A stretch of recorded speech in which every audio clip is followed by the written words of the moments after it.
मैं झुकेगा नहीं साला। 2 দিন আগেও পুলিশের সামনে দেখাচ্ছিলেন পুষ্পা স্টাইলের অঙ্গভঙ্গি, অথচ গতকাল তার সেই দম্ভ আর টিকলো না সকলের সামনে। আলোচিত সেই আসামিকেই এবার আদালত চত্বরে লুঙ্গি খুলে দেওয়ার মতো ঘটনায় পড়তে হলো জনতার ক্ষোভের মুখে। নারায়ণগঞ্জের বন্দর উপজেলার সালেহনগরের জাহিদ আল আমিন হত্যা মামলার প্রধান আসামি শেখ সিফাতকে ঘিরেই ঘটেছে এই ঘটনা।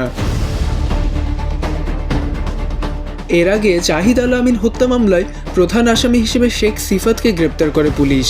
এরপর তাকে আদালতে নেয়ার সময় সংবাদ মাধ্যমের ক্যামেরার সামনে দেখা যায় সিনেমার পুষ্পা চরিত্রের অনুকরণে বিশেষ ভঙ্গি করতে। তার এমন আচরণের ভিডিও ছড়িয়ে পড়তেই সামাজিক যোগাযোগ মাধ্যমে শুরু হয় আলোচনা সমালোচনা।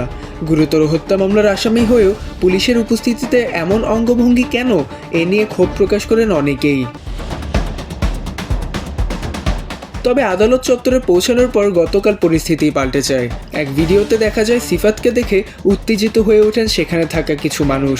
এক পর্যায়ে তাকে ঘিরে ধরে পিটুনির পাশাপাশি তার লুঙ্গি খুলে দেওয়ার ঘটনাও ঘটে বলে দেখা গেছে। পুলিশ পরিস্থিতি নিয়ন্ত্রণে নেওয়ার চেষ্টা করে এবং তাকে নিরাপদে সরিয়ে নেওয়ার উদ্যোগ নেয়। মুহূর্তেই পুষ্পা স্টাইলে সেই ঔদ্ধত্যপূর্ণ অঙ্গভঙ্গি পরিণত হয় জনতার তীব্র ক্ষোভের ঘটনায়।